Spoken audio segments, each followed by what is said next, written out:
how we enjoy for mass communication. Here I'm again with another video. In this, I'm going to teach you a very simple trick. When your iPhone is stuck in any moment that you can't do anything, either at the time of Apple logo, or you're calling to somebody, or somebody calls you but you can't answer, or any application is running, the phone is hanged. What to do that moment?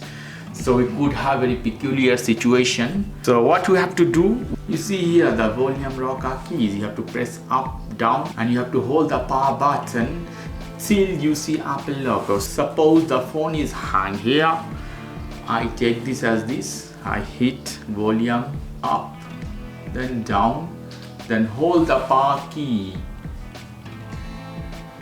Hold till you see Apple logo. Here we go, we are waiting. The phone went to shut down and is coming back to Apple logo. So no matter which situation you are in, you can use this method to recover your phone, so you can use again. If this method is not working, check my video, check the video description. You will find many other ways you can recover your phone, so the phone will come back. Okay guys, it's very simple tutorial. If you like this video, please do subscribe to my channel. Like this segment, please give me a thumbs up. Take care till then, bye.